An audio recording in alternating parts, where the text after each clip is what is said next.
Chẳng giấu gì các bác, từ ngày mới là lòng, em đã đam mê nghiên cứu sách vở thánh hiền. Mấy thằng bạn em căn bản là non. Quanh đi còn lại chỉ đọc mấy truyện tranh thiếu nhi như là Doraemon này, Tí Quậy hay là Conan ấy.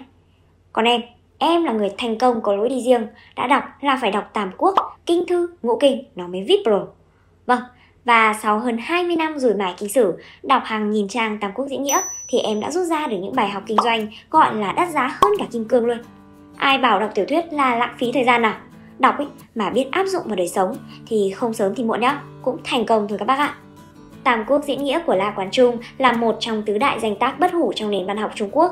Ra đời chừng 600 năm nhưng đến tận ngày nay, Tam Quốc vẫn luôn là cuốn tiểu thuyết bất hủ trong lòng giới địa mộ tiểu thuyết anh hùng lịch sử. Cuốn tiểu thuyết bao quát cả một thời kỳ đẫm máu, loạn lạc bậc nhất lịch sử Trung Quốc. Không chỉ chứa đựng những bài học lịch sử và xã hội quý giá, người đọc còn có thể rút ra được những bài học chiêm nghiệm sâu sắc về chiến lược giao tiếp, chiến lược dùng người và thậm chí là cả chiến lược kinh doanh nữa đấy. Tưởng là đọc tiểu thuyết là chỉ để giải trí thôi, thế nhưng không nha các bác. Thế mới thấy tại sao thời Tam Quốc đã cách đấy mướt tận gần 2.000 năm mà vẫn giật gân và nóng bỏng như thế.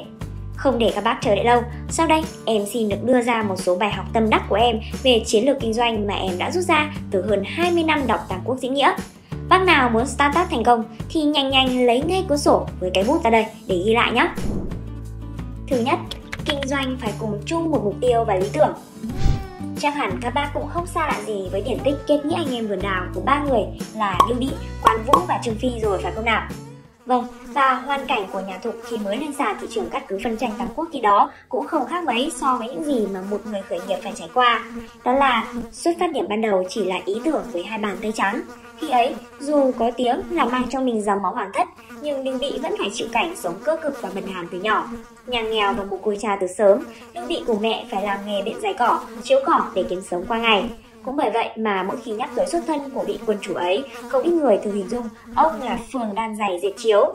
Nhà Hán đại loạn, Lưu Bị luôn tràn đầy ý chí, khát vọng khôi phục nhà Hán nhưng trong tay cũng chẳng có tiền bạc hay là thứ lực gì cả. Không những vậy, Lưu Bị nhiều lần phải nương nhờ dưới trướng của người khác, không tránh khỏi bị khinh thường. Phải mãi sau khi trận Xích Bích, nhà Thục mới lớn mạnh hơn và có kinh đô để đóng quân.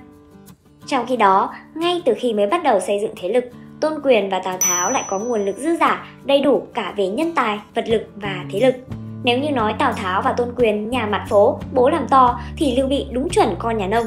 Vì vậy mà nhà Ngụy và nhà Ngô sở hữu mọi nguồn tài nguyên để xây dựng quân đội và cả một đế chế chống lưng cho phía sau. Còn nhà Thục của Lưu Bị không có gì ngoài ba nhà đồng sáng lập là Lưu Bị, Quan Vũ và Trương Phi với số vốn khởi nghiệp là 0 đồng. Tài sản duy nhất là một lý tưởng chung và một mục tiêu chung, đó là cùng khôi phục cơ đồ và sự nghiệp của nhà Hán. Bài học kinh doanh rút ra ở đây là để khởi nghiệp thành công thì các nhà khởi nghiệp nhất thiết phải có chung một mục tiêu và lý tưởng. Khi đi lên từ hai bàn tay trắng, khó khăn và vấp ngã là điều không thể tránh khỏi. Vì vậy, việc cùng chung một mục tiêu, một lý tưởng sẽ giúp cho các nhà sáng lập đoàn kết hơn, cùng nhau chung tay để giải quyết những tình huống khó khăn vấp phải hay trung hòa các mâu thuẫn xuất phát từ những sự khác biệt trong suy nghĩ và cách thức làm việc. Nếu không thể chia sẻ cùng một mục tiêu và lý tưởng thì chắc chắn những thành viên sáng lập khó có thể đi cùng nhau đến chặng đường cuối cùng và thành công được nhé. Kinh nghiệm thứ hai, kinh doanh phải khiêm tốn và lòng nhẫn nại. Gia Cát Lượng từng có quãng thời gian ở ẩn tại Long Trung. Dù nói là ở ẩn, nhưng danh tiếng của ông vẫn được nhiều người biết đến, bởi Gia Cát Lượng dù ở ẩn, nhưng chí hướng của ông thì không ẩn. Gia Cát Lượng khi xưa thường xuyên giao thiệp với các danh sĩ địa phương, danh tiếng từ sớm đã vang xa. Đó cũng là một trong những lý do khiến Tư Mã Huy quyết định tiến cử Khổng Minh cho Lưu Bị. Lưu Bị hay tin không màng thân phận của mình mà đích thân đến mời Khổng Minh giúp sức. Để tỏ thành ý, Lưu Bị còn đi cùng hai vị tướng đắc lực dưới trướng của mình là Quan Vũ và Trương Phi.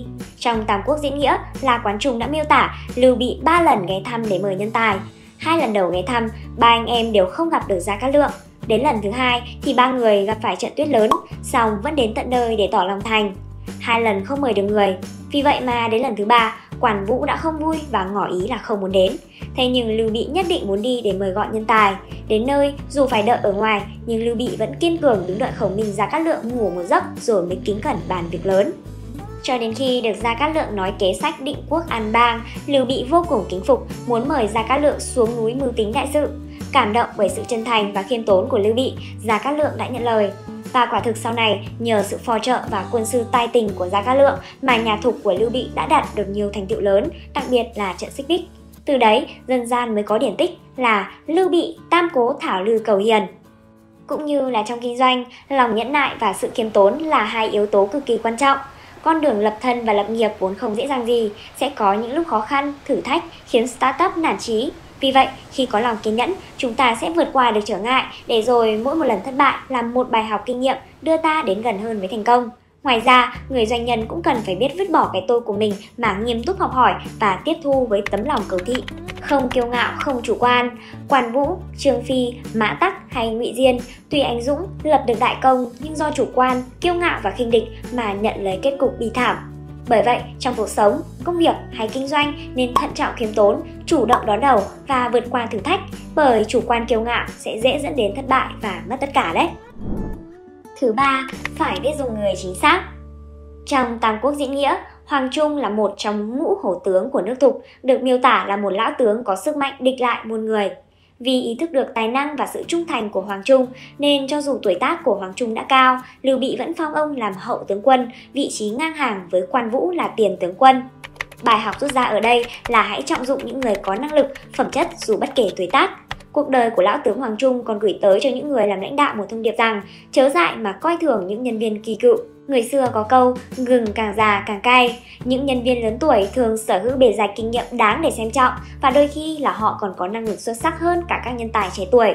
Trên cương vị là một người chèo lái doanh nghiệp, nếu doanh nhân không thể vượt trên được những định kiến của bản thân thì có thể sẽ đánh mất đi một nhân tài hiếm có. Thậm chí là kết cục còn tồi tệ hơn nữa là khiến nhân tài rơi vào tay của đối thủ. Cả Gia Cát Lượng lẫn Lưu Bị đều hiểu rằng để có thể tiếp tục con đường chinh phạt thì một tướng quân dày dặn kinh nghiệm như Hoàng Trung là vô cùng quan trọng. Thứ tư, kinh doanh cần phải xác định đúng thị trường. Thành đô là nơi có địa thế hiểm trở, dễ thủ, khó công, tài nguyên thì đa dạng, đất đai màu mỡ, sản vật phong phú, giao thông thuận lợi, vô cùng thích hợp cho việc phát triển kinh tế cũng như xây dựng quân đội. Quan trọng hơn nữa, Thành đô còn sở hữu vị trí đắc địa, phù hợp để nước Thục đối đầu với hai nước Ngụy và Ngô. Bởi vậy mà Gia Cát Lượng đã tâu với Lưu Bị việc tiến chiếm Thành đô và lựa chọn nó làm kinh đô của nước Thục. Trong kinh doanh cũng vậy, việc xác định đúng thị trường chính là chìa khóa để việc kinh doanh được thành công. Xác định đúng thị trường, mục tiêu sẽ giúp doanh nghiệp có chiến lược marketing đúng đắn, giảm chi phí truyền thông và tạo lợi thế cho cạnh tranh. Thứ năm, làm sếp cần biết kiềm chế, không thể tức giận vô cớ. Cổ nhân có câu, khi cáu giận không được trừng phạt người quá đáng, khi vui mừng không được ban cho người quá nhiều. Trương Phi chính là một ví dụ điển hình trong đó. Mặc dù trong cuộc đời ông gặp không ít hào quang và thành tựu, nhưng chính tính cách nóng này lại trở thành điểm yếu chết người của Trương Phi. Vì tính nóng này, Trương Phi đã đánh Viên Đốc Bưu, khiến Lưu Quan Trường vừa mới ổn định lại phải lưu vong thiên hạ. Trương Phi đánh Tào Tháo, cha vợ của Lữ Bố, khiến Lữ Bố đang ở thế bị động, chuyển mình thành chủ động. Lữ Bố nhân cơ hội chiếm mất Từ Châu, Trương Phi và nhà Thục đánh mất cơ hội tốt để phát triển. Lần chí mạng nhất đó là khi nghe tin Quan Vũ bị giết, Trương Phi phẫn nộ, nóng lòng muốn báo thù nên sắp xếp cho hai thuộc hạ của mình là Phạm Cương và Trương Đạt một nhiệm vụ không thể hoàn thành. Trong vòng 3 ngày phải gấp rút chuẩn bị cờ trắng giáp trắng, khởi quân phạt Ngô. Các người không nghe theo lời ta thì sẽ bị trừng phạt theo quân lệnh. Phạm Cương và Trương Đạt thấy rằng kế hoạch bất khả thi quá, chỉ biện minh đôi câu liền bị đánh đập dã man. Cuối cùng, Phạm Cương và Trương Đạt không thể chịu nhẫn nhịn, nhân lúc Trương Phi say rượu ngủ say đã sát hại cắt lấy đầu của Trương Phi rồi chạy trốn sang Ngô xin hàng tôn quyền. Vì vậy, Trương Phi là anh hùng cái thế nhưng lại kết thúc trong sự uất ức. Trong kinh doanh cũng vậy, người làm sếp cần biết kiềm chế cảm xúc của mình. Vốn không có ai sinh ra đã biết tự quản lý cảm xúc của bản thân, chỉ có những người thông minh và kiên nhẫn thực sự mới luôn luôn nhắc nhở mình phải biết kiềm chế. Thay vì bực tức rồi mắng mỏ, trút giận lên nhân viên, hãy lấy bực tức làm động lực để phấn đấu. Chỉ có kẻ ngốc mới tức giận, còn người thông minh sẽ bình tĩnh vượt qua. Kinh nghiệm thứ 6, kinh doanh hợp tác chiến lược. Trước trận Xích Bích, nước Ngụy là quốc gia có thực lực mạnh nhất trong ba nước Ngụy Thục Ngô và Tào Tháo đang dẫn quân bình định phương Nam với số lượng áp đảo. Trước tình thế đó, Thục nhận ra bản thân quá yếu để có thể chiến đấu một mình. Trong khi đó, Đông Ngô lại là quốc gia sở hữu vị trí then chốt và quen thuộc với địa hình thủy chiến. Thế nên để đẩy lùi Ngụy, Gia Cát Lượng đã thuyết phục Đông Ngô liên minh với mình để chống quân Tào rồi giành chiến thắng.